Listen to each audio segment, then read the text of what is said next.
See you later. Thank you.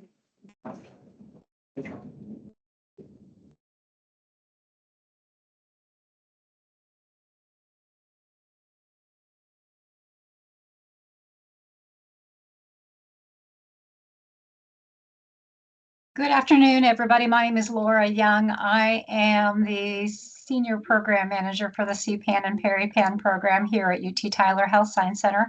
And I'm really excited to have you here today with us for our session with Dr. Blood, Handling a Mental Health Crisis in Pediatric Primary Care.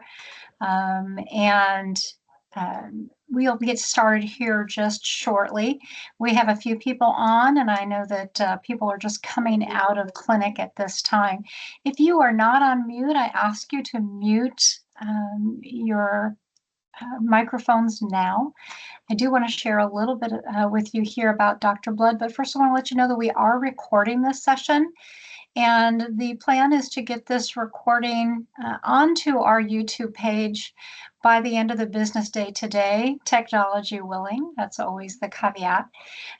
So let me share just a little bit about Dr. Blood and his time here with us. So Dr. Blood is a native of East Texas. He attended Kansas City University of Medicine and Biosciences, where he received his Doctor of Osteopathic Medicine.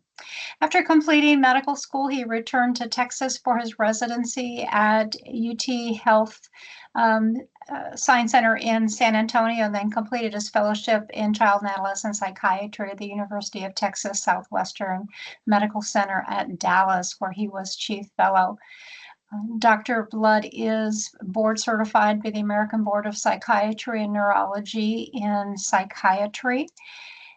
Additionally, Dr. Blood has taken on a position as the medical director for UT Health East Texas Lake Street Pediatric Clinic here in Tyler, and is also the site PI for the Youth Depression Suicide Research Network, which is also part of the work that is being funded by the state of Texas through state funds.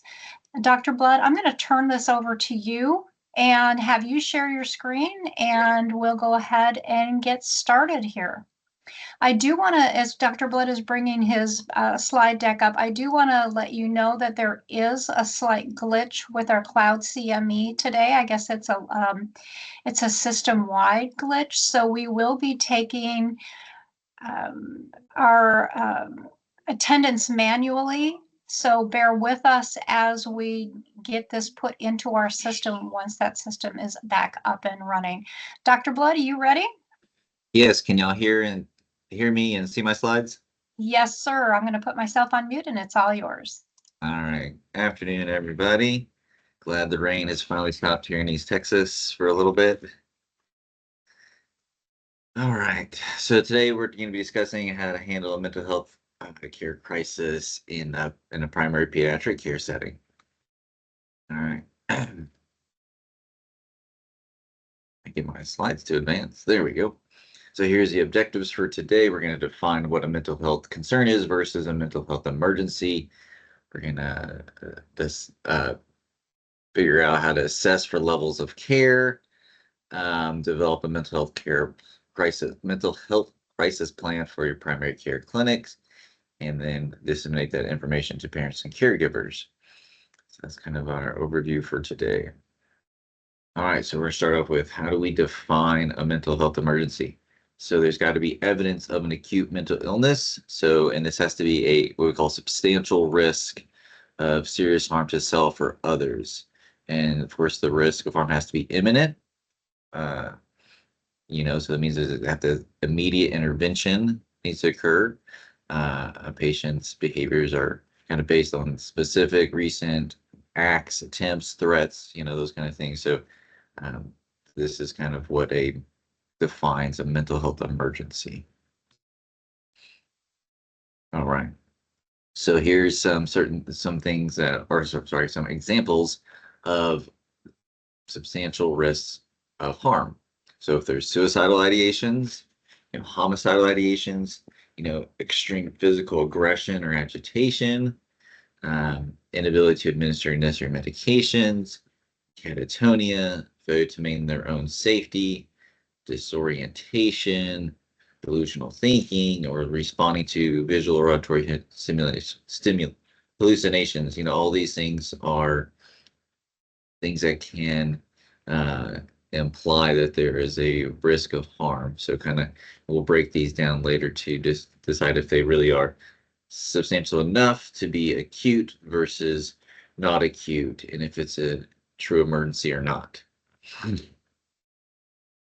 All right, so let's talk about suicidal ideation. So there's emergent and non-emergent. So let's go on the left side first, then not emergent. So these are passive suicidal thinking. So there's no plan or intent. It's kind of a generalized statement about death or ceasing to exist.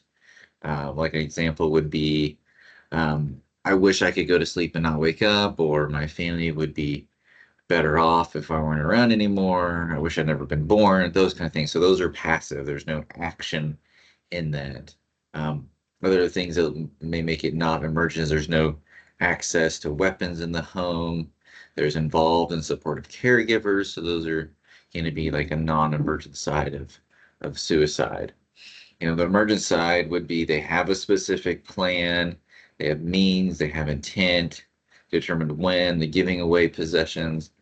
They may have written a goodbye letter. There was a younger child, a middle-aged child that had given away all of her phone chargers to their friends, thinking that they didn't need them anymore, that the friends could use them more, and that was very worrisome to some of the friends.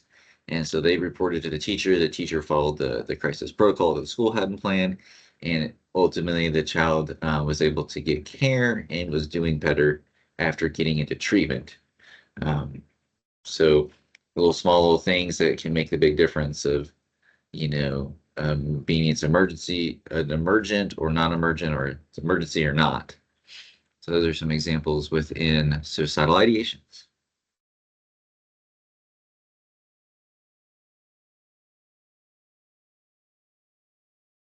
There we go.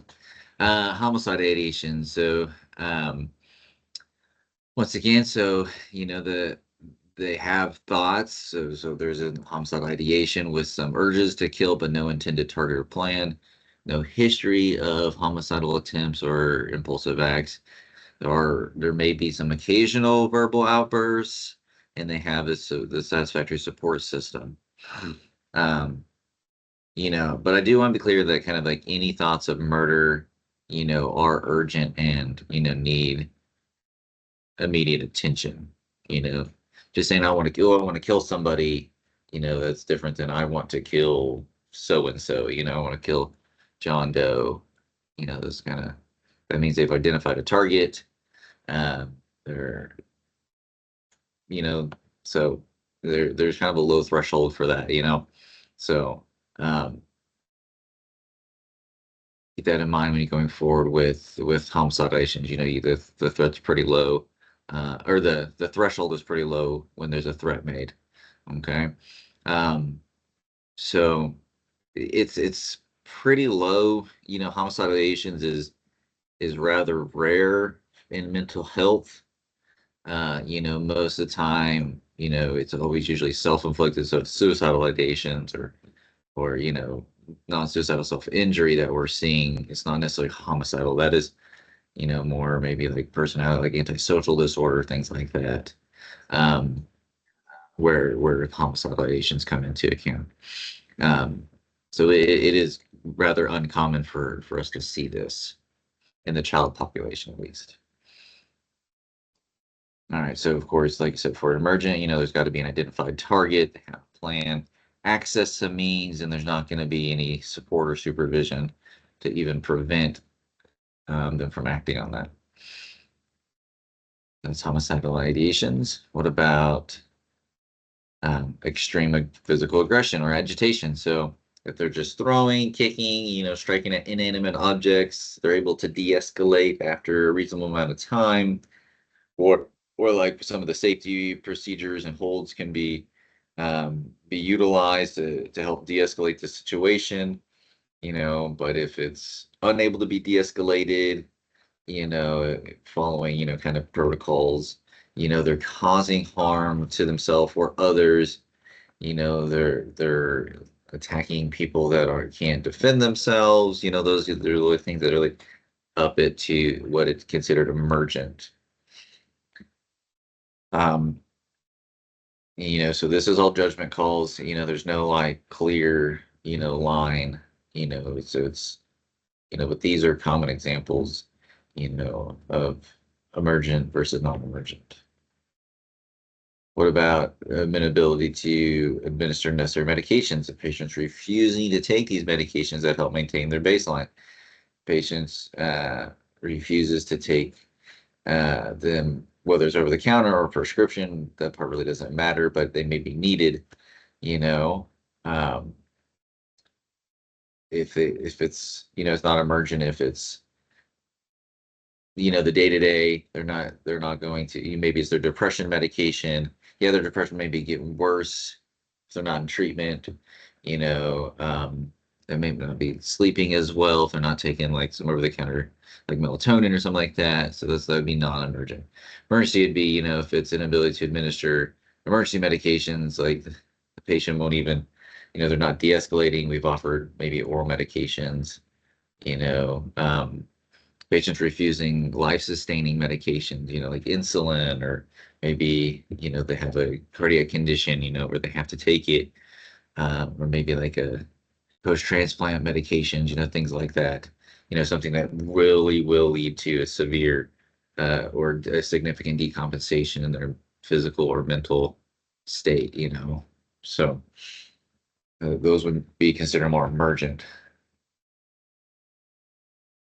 And then we have delusional thinking, it non-emergent, they're just kind of there, they're present, they're pointing at these objects, they're reacting to the noises, the voices they've heard. It kind of bothers them, you know. That would be kind of non-emergent. If they're becoming increasingly agitated because of these stimuli, they're responding to them. They're, especially if they're command in nature. A lot of times, over time, the auditory hallucinations can evolve to becoming a command auditory hallucination, and the voices start telling them to do things, and usually it's to hurt themselves or to, put themselves in risky situations and not to trust others, those kind of things, um, not to usually harm other people, but that is possible. Other times, the hallucinations or the delusion they can be fleeing from an area and putting themselves in an unsafe situation, like they'll be running out into the cold without a, without shoes or without a coat, or they're running into the road, they're going into dangerous situations. That's where you need to worry about them in that type of context, about them, fleeing for trying to find a safe location because of the persecution they're experiencing through these delusions or hallucinations. Um, so here's the next slide, kind of follows up. So kind of like key difference, so hallucinations is a sensory experience. Those can be auditory, visual, olfactory, or tactile. Delusion is a belief, or perception that's not real, that's not based in reality. So the content and the context, is what kind of makes the difference. If the delusion, whether it's urgent from an emergency situation or not. So, keep that in mind. It's like how are they responding to these delusions or hallucinations? Just because they're having them doesn't necessarily mean it's an emergency. It's how they're responding to them. All right, what about for catatonia or disorientation? It's rather rare, in child and adolescent. Catatonia can be a fatal condition, so that does become an emergency situation. Their vitals can decompensate, um, and that could potentially lead to other medical complications. So, um, and because children are less aware to begin with, they're more vulnerable to danger, whether it's from environmental things, their disorientation or catatonia could be leading them to putting themselves in risky situations, almost like those delusions that we are just talking about. They could be putting themselves at risk for falling off of something, or maybe walking into traffic, or or they're lacking to care for themselves. I've seen that with catatonia, is they kind of just, they're shutting down and they can't care for themselves anymore. They're not eating, drinking, and so it becomes a medical necessity. And just FYI, catatonia is a medical condition as opposed to a psychiatric condition. They need medical attention first before psychiatric treatment. All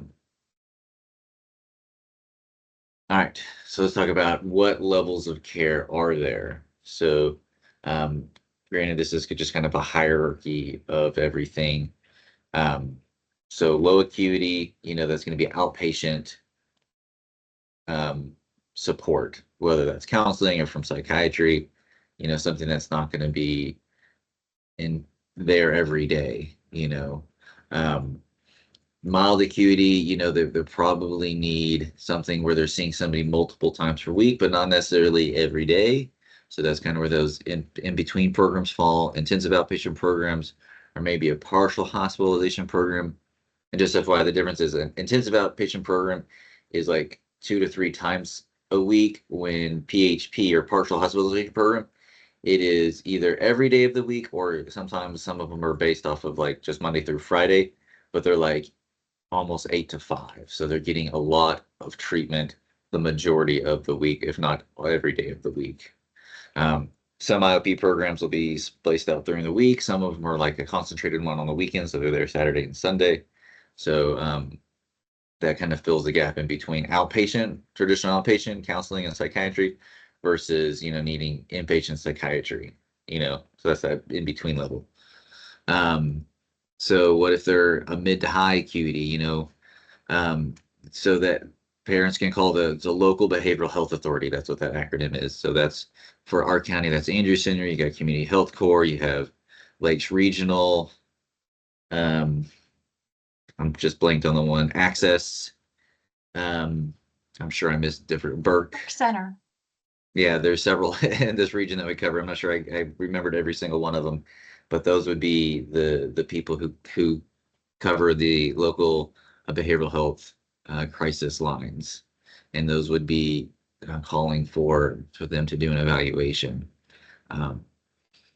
If we know for sure it's high acuity and we know they need something now, you have the parents transport them to whatever facility they want to take them to. As long as they don't need medical clearance, they're a very healthy, physically healthy child, they don't have to go to the ER. They can go directly to a psychiatric hospital, and the parents can, if the parents are able to transport them, feel safe and comfortable, the child's not going to try to elope, try to jump out of the car at a red light or whatever, putting themselves in dangerous situations. The parents can transport them, saving them the headache of EMS to ER, and then further transportation to a hospital as the end goal. But if that safety can't be maintained by the parents or your clinic, to get them to a psychiatric hospital, then you may need to call 911 and have EMS and police involved to make sure that they can get to the ER safely. So those are kind of the, some levels of assessing, like where are they at and what do we need to do from there. So if this is not emergent, then it's going to be one or two, right? They're going to need counseling or psychiatry, or maybe an intensive outpatient program or partial hospitalization program. If it's emergent, they're going to need 4 and 5 for sure, right? They're going to need to get to a psychiatric hospital one way or the other, whether it's directly through the parents or having to call 911 because they can't get them there safely. So actually, when I first put this presentation together last year, I actually called several of the psychiatric hospitals and made sure that no, they don't have to have medical clearance before being admitted there, that they can take them directly. They have their own medical physicians that do a physical exam on them after admission, that come around at the hospital. So you don't have to worry about them not getting medical care for whatever they do need. They will they still will get it unless it is an emergency. They need to go to the ER right that minute. They're medically complex, and you're thinking, hey, there could be something that could be underlying that could be contributing to this emergency situation. That's another reason you'd want to go to the ER if there's some kind of underlying medical condition. Maybe they do have type 1 diabetes and maybe they are hypoglycemic, or hyperglycemic, whatever the case may be, or they have an underlying metabolic condition, those kind of things that need medical care or to be medically stable, make sure that those things are taken care of before they go to a psychiatric hospital. There's going to be limited access to medical care. So those are the levels of care. All right. So how do we decide what level of care they need? Other than just kind of our judgment, is there some help? So we can use some screening tools. Once again, screening tools are screening tools. They're not definitive things. So we have the ASQ, the Ask Suicide Screening Questionnaire or questions, the Columbia Suicide Rating Scale, and then kind of our traditional PHQ-9 that kind of rates their depression. You do these to help us gather or to help yourself gather information. So these are the examples of them. I'm pretty sure you'll have at least seen the Columbia Suicide Screen that's built into a lot of EMRs. The Ask is recognized by the National Institute of Mental Health, and so it is a very short questionnaire that they can fill out to help you have a better understanding of where they are if they're suicidal. So maybe that came up with the nurse in their triage process, or the MA or whoever does the triage process. They said, "Oh, I have been having suicidal thoughts." You could do these screeners to kind of find out where they're at before you go talk to them. So those are two examples. PHQ-9, once again, these are all free to use for your clinics. They're not copyrighted or anything like that. So PHQ-9, so I just didn't include it because I think everyone's seen that by now. But you definitely want to interview the patient. You can't just go off of these screening tools alone. So make sure you go in and you talk to the patient directly. You have that one-on-one conversation with them so that they can give you, you want to kind of find out how long it's going on. Are there specifics to these suicidal thoughts? So you can get that bigger picture. Screening is age appropriate. Some younger kids may say things and they may not have an understanding of what death really means. So, you got to take it, their age into account and their intellectual age, maybe not their physical age. And so a lot of times you want to have the conversation without the parent just so that they're not worried that the parent's going to punish them or anything like that. Not that, and so you do want to see if you can have a private conversation with them. Along with those screening tools that we talked about. So, like I said, privately, if possible, you want to ask, what has changed in your life, whether it's at home, at school, or church. Do you feel like your family's better off without you? Do you feel burdened to them? You want to find out if they've had a prior suicide attempt. That lowers, they're at a higher risk if they've already previously attempted to put them at a higher risk for completing suicide. Also, if they've done any self-injury before, also puts them at a higher risk for attempting or completing suicide. Do they have any access to weapons? The kid may say, "Hey, I want to shoot myself with a gun," but the family doesn't have guns. Another extended family, their friend, nobody around them has any gun. So, it's not going to be a real plan that a kid's going to find one on the street, right? So, making sure that whatever their suicidal thought is, that there's not access to, whether it's overdosing with pills, cutting, or shooting themselves, kind of things like that. Making sure all that access is limited to them. And then, family history also plays a role into it. Is there a family history of a completed suicide? It's kind of the biggest red flag, or the biggest risk. One of the other big risk factors if there's completed suicide within the family members, close family circle. Not like it's your second cousin on, your mother's side, that's the kid probably doesn't even know who they are. So, what if the kid is new to your practice and this is what they're presenting for? You just got to, unfortunately, they're going to take a lot of your time as if it's somebody with a chest pain that walked in, it's gonna take a lot of extra work, but it's necessary to make sure we're giving them the right treatment. So you also want to know, have they been diagnosed? Have they ever seen a psychiatrist or counselor before? Are they currently in treatment? Can they get back in treatment if they're not in treatment anymore? Things like that. And sometimes it's going to be helping the family, know kind of helping the family understand the difference between the like what we just discussed, the urgent, uh, you know, versus not urgent. So there will be unfortunately, a lot of extra time taken to make sure that these kids are safe. Getting your staff involved is going to be important. So that's why, you want to develop a crisis plan. All right. So every clinic should have one of these to help you and your staff know what to do in these situations. So here's one that we use. We've modified it to make it a little bit clean cut than the original one. And these are like, we even bolded it in red so that, you want this invisible, at the nurse's station, um, wherever, staff is working, you want to have in these areas out and visible instead of like tucked into a folder somewhere where somebody may forget where it got placed, so it needs to be in an accessible, visible area. So, the top line is who should be called or alerted when with the suicide risk assessment? Who's going to do that? Is it going to be the provider? Is it going to be the charge nurse or lead nurse or the nurse versus the MA? So like who is going to be involved in this? So like who's going to assist with this? And then identifying and calling patient support person in the community if they have like a counselor, getting the counselor involved to help, like, or if they're really close with a pastor, something like that. So, identifying who is their support person.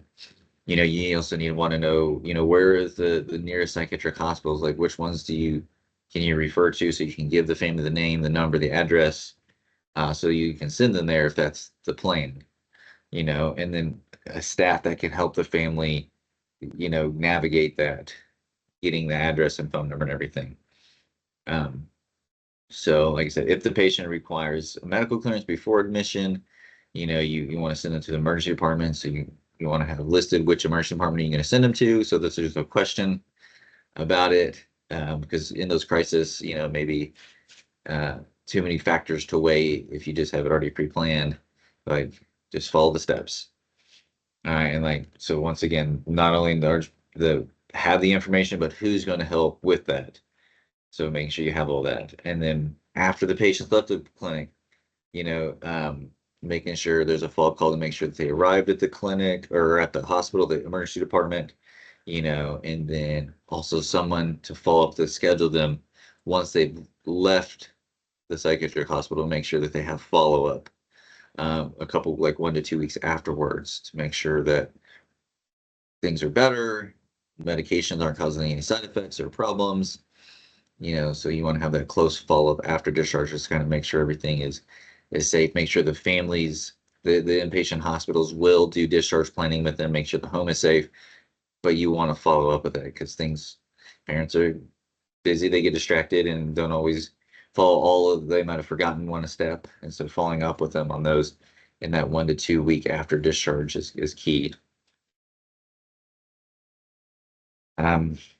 Right, so here's another version of a safety plan template. This is for the patient. You can if your staff can help them fill this out if they're not needing to emergently go at the time. If these are a lower level, you can help them do the safety plan. And then the first step is identifying warning signs. The next step is what coping strategies can you use?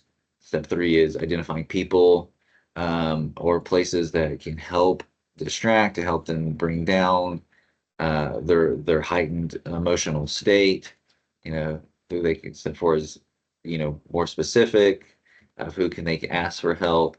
And step five is professionals that can help, during this, like they have a counselor, they have a pastor, or then if they need, where's their local emergency department, things like that. So those are going to be professional help when needed. And then how are they going to make their environment safe? We're going to lock up all the medications, we're going to um, do X, Y, and Z to make sure the environment is safe. So this is a safety plan for the patient. Um, and then also having the bottom line is what is most important to me and worth living for. So making sure that they have, something to remind them of why they want to live. This is one example. There's several ones out there.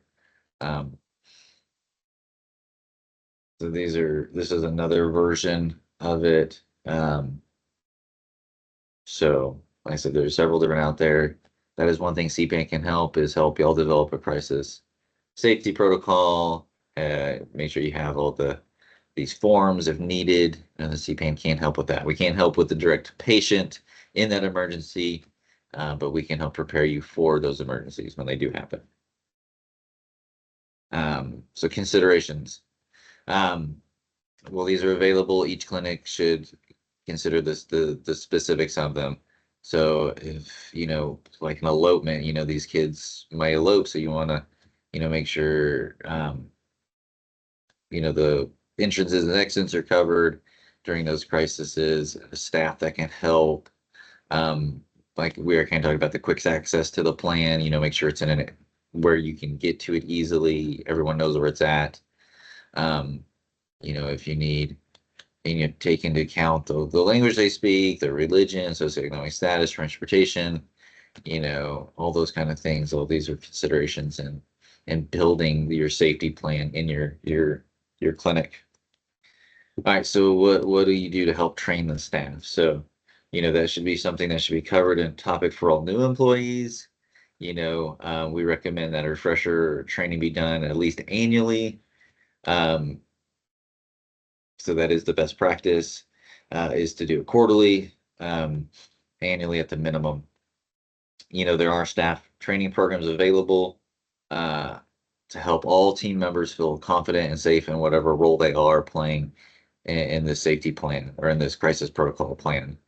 And this can really make or break a clinic in the safety. If there's a safety thing arrives, if the staff is ready, they've trained, they've had their refresher course, if it's been so long, on how well these things can go.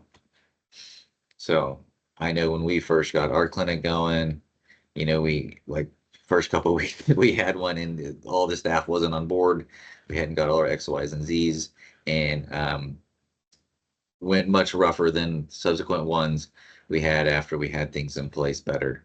So, it really will make a difference on how they go if things have been planned for and practiced, basically.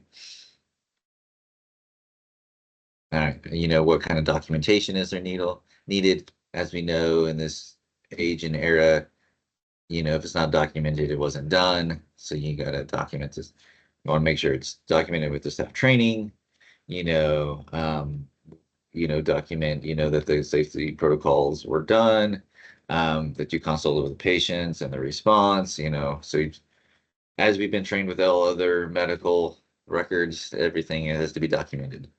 So that's not a new concept, but it is needed. All right, so what do you do once a patient has been determined to be at substantial risk? And you initiate the following steps. You don't leave the patient alone. You may need to have a family member with them or a staff with them at all times. If they're not already in the room, if the caregiver's not already in the room, you want to make sure that they're brought in and they're brought up to date or up to speed with what's going on and what the plan is. For some reason, maybe it's an older teen that drove themselves, you may have to call the parent and have them, come in, or, so it is important. So,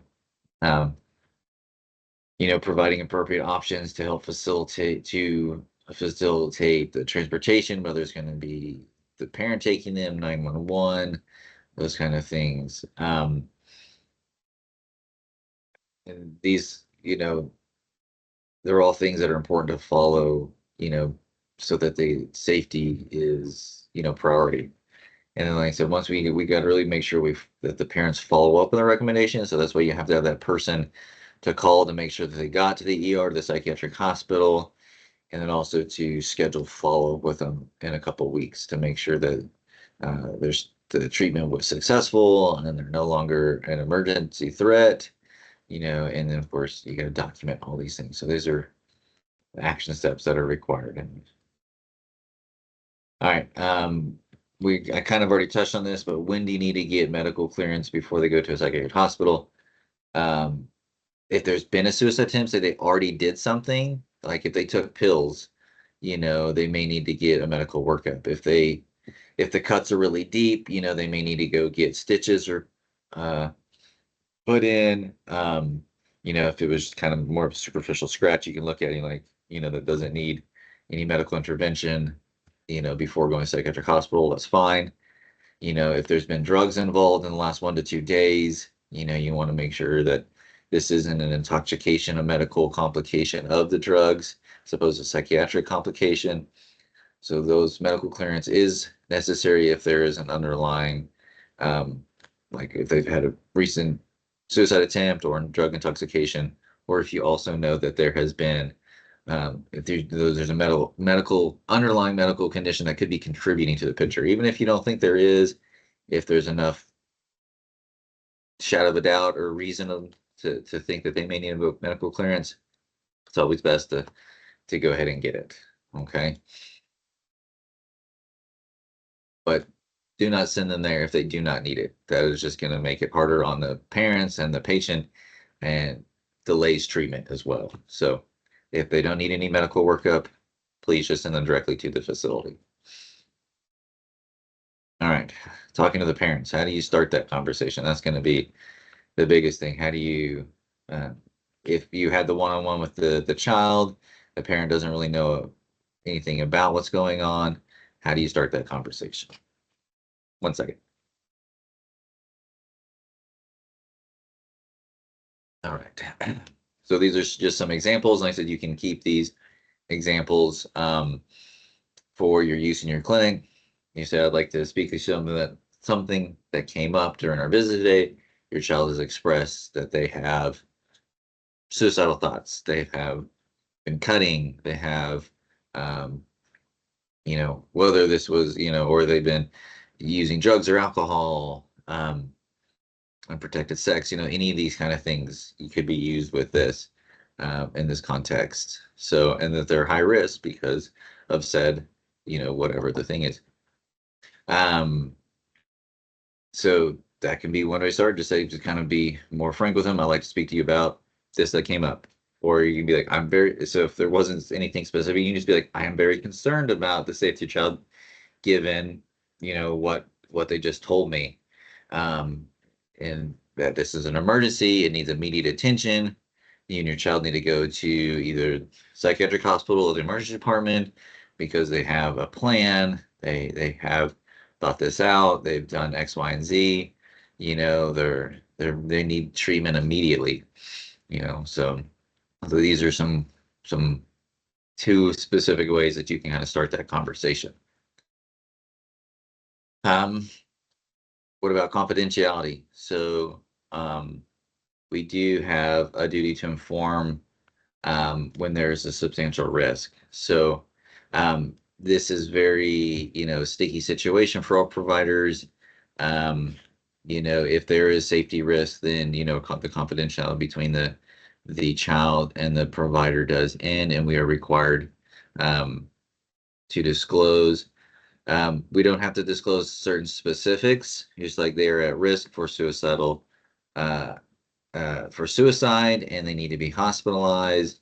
If maybe the child doesn't want to tell the parent about something that's going on that's contributing to this, you don't have to require to disclose the whys, just that there is a risk and that they need immediate treatment. So it really does get dicey in here with these kinds of things. So just do your best. I'm no legal expert, and I don't know if I do as well as in the legal realm as anyone else. But just know that, you do have to tell the parent that there's a risk, and that this is, that you have to, sorry, when you're talking to the patient, you have to tell them, because, you're at risk, I do have to disclose some of this information to your parents. So, like I said, you don't always have to disclose the why, unless the why is something that needs to be, if it's sexual abuse, something they were required to report, so, um, all right. What about if the parents don't agree with your medical treatment or your recommendations? So if the parent or the caretaker refuses to follow that advice, um, so what do you do? So, we'd have to report that incident. That would be the same as if they were being medically neglected. They're not, their mental health is being neglected. That is just another reason that we can, report that to protective services. And this can be done either one or two ways. I'm pretty sure you've had to deal with reporting before. But if you're new, you can do it through a phone call. Um, Sometimes there's a little bit of a wait, just because there's so many there's only so many representatives taking phone calls. Um, but it's probably the easiest one, because you just have to talk. You can be charting and doing whatever else, while you're on the phone.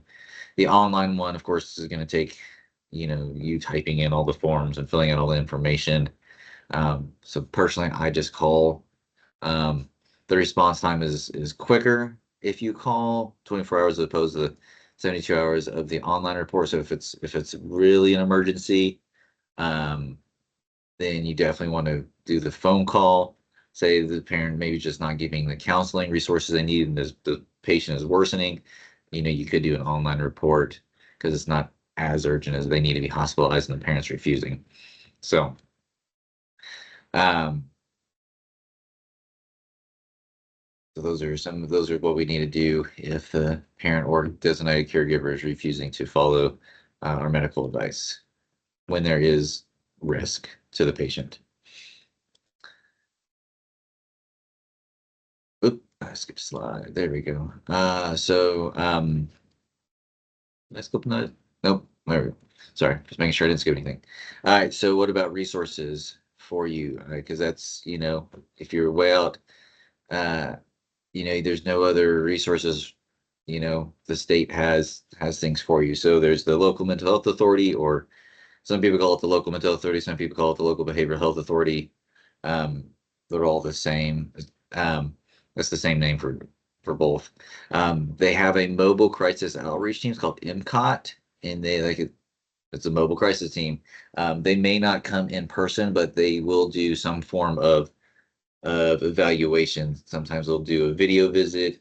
I don't know if they can do phone. I'm not sure what their limitations are on how they get the evaluation done, but they do these crisis evaluations to see, if the county can help get them placed, or if they um, need help deciding if they need place. The mobile crisis outreach team can do this.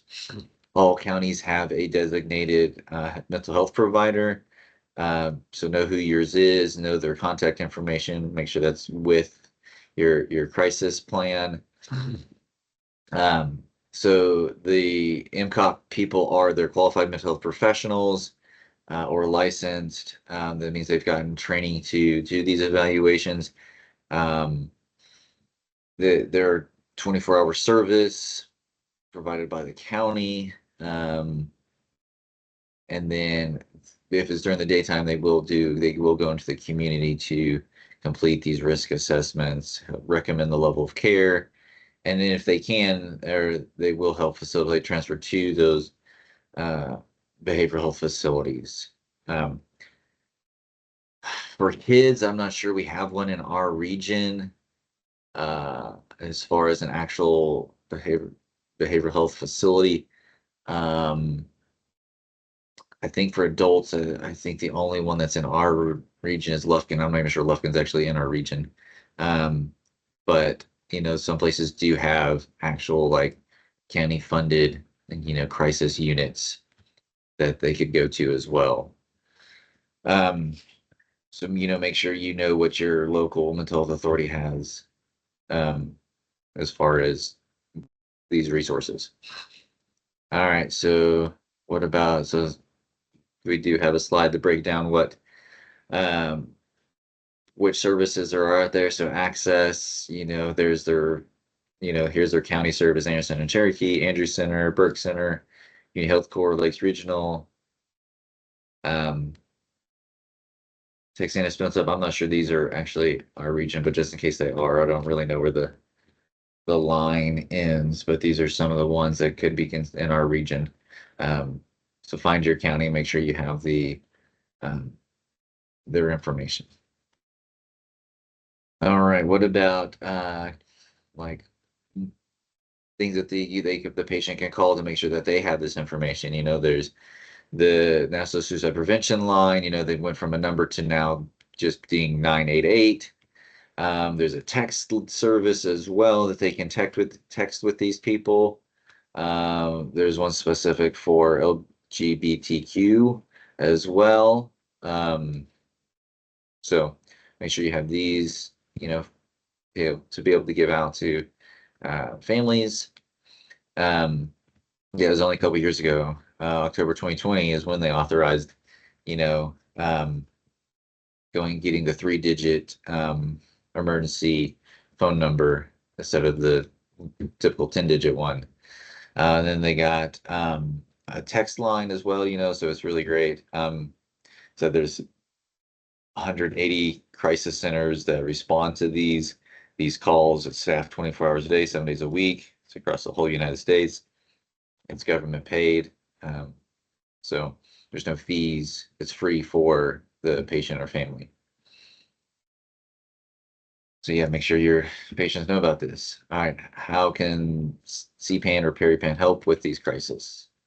All right, so once we're not a crisis service or crisis line, if you do call, and you feel like this emergency, we can only do so much because the patient is there in your clinic, and it's just too hard when it's a third party trying to manage an emergency.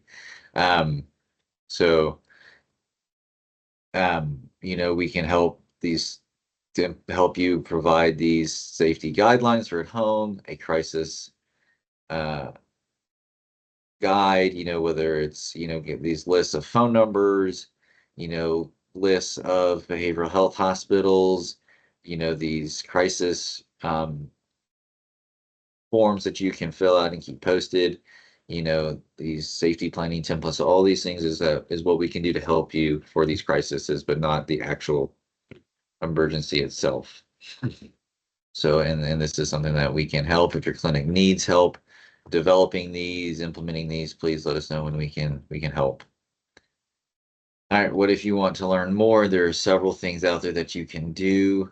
Mental health first aid is a very popular one, but there are several out there, like the applied suicide interventional skills training. So if maybe you have somebody that's lead in your office for these things, maybe you'd want them to get some of this training. This is to kind of help this question, persuade and refer, helps, to person develop skills to talk to the patient, to get the information and make them feel comfortable doing it. Serious mental illness advisor for providers, at risk in primary care. So there's several different things, several different resources to help you as providers and or clinics to be prepared for these kinds of things. So we can provide some of these resources like the screening tools, the ASK, the ASQ, the Columbia Suicide Rating Scale, these crisis plan templates, the safety plan templates. We can help provide all those. That's no big deal. But something that you and your office managers and your staff or whoever needs to make sure these are developed so that when you have them, they're in place. Like I said, when we first started, we had that. It was like the second week, I want to say, after we opened this clinic. We had something, and it, went a little rough. We just weren't quite as prepared for it as a clinic, uh, as opposed to the subsequent ones we've had. So, all right, more resources. The CDC has lots of stuff on there. And this is just some of the resources that I used to get the information for this presentation. Thanks, Dr. Blood. We really appreciate it. This is great information. This is a session that we presented before, but had such great response to it. We wanted to present it for others to attend who did not have the opportunity on the previous time. I would like to open up this time for questions. We have about 10 minutes. One of the other things while you're thinking about your questions is I did put in the chat that we have something new that is coming soon. And that's something called Safety A. This actually is a program that was available and started in the emergency departments. And it has since been adjusted to work within the primary care setting, specifically in primary care that work with children and adolescents. And so Safety A will be something that our CPAN programs will be supporting primary care clinics with very soon. We already have 7 clinics that are interested in crisis protocols for their clinics, and our team will be supporting those clinics here soon.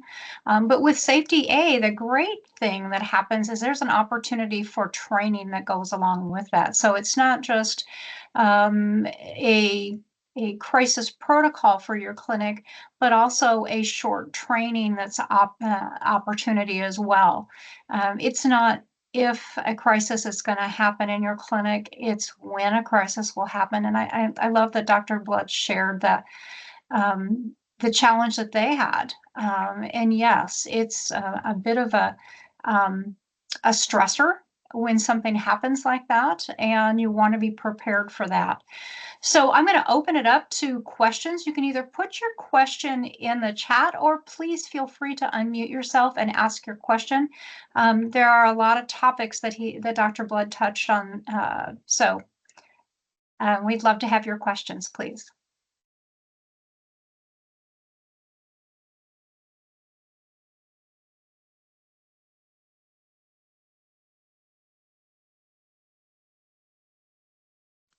Hi, Dr. Blood. Thank you for a great presentation.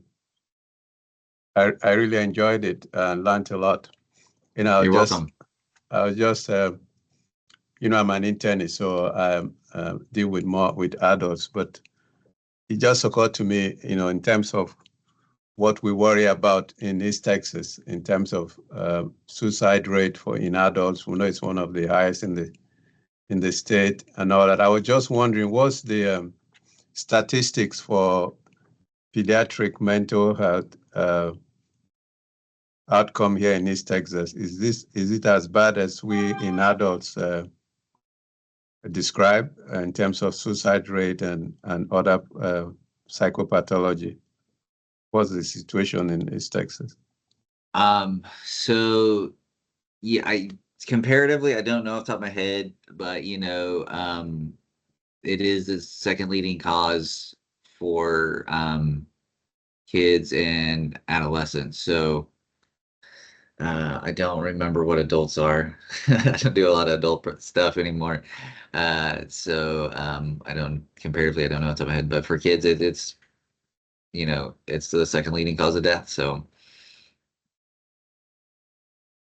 yeah, that age of 10 to 24 is such a broad range, and CPAN can help with patients all the way through age 22. So when we think about child and adolescent, we're actually looking at that first 4 years of college as well. So if you have a situation where there is a patient, I think about the challenge of those older adolescents when they go to college And what a transition that is. They having to make decisions on their own that they've not had to make. And Sure. we get a fair number of calls on that age range, surprisingly.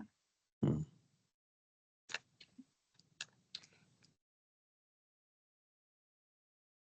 So we have about 5 minutes left. One of the things that Dr. Blood, you mentioned about was in just, you kind of alluded to it, that sometimes, it's a crisis. You're not sure if what's going on with the patient. And that's a situation where they can actually call CPAN, and we've gotten some calls like that before. Can you give an example of maybe a call you've taken where there was a provider that wasn't real sure, and how you kind of walked them through that? I don't know if I remember any of the specific ones off the top of my head. So, in general, it was, kind of walking them through what is, a passive suicidal thought versus an active suicidal thought. The term suicidal ideation pops up, so you got to be, that can just kind of freak people out. So, really making sure you understand the difference between active and passive, and refer back to the beginning of the slides. They have a plan, they have intent, they've maybe written a letter, they may have given away their possessions, that kind of escalates it. Thank you. I've run across, as I've visited, I get the distinct pleasure to go out to clinics and visit with providers and clinic managers and such, and there is quite discomfort with this topic. There's the fear, if I ask questions about suicide, that I'm going to make it worse. But the reality yeah. is I know what you that mean. it's the opposite of that, isn't it, Dr. Blood? Well, yeah, so we know that just asking about suicide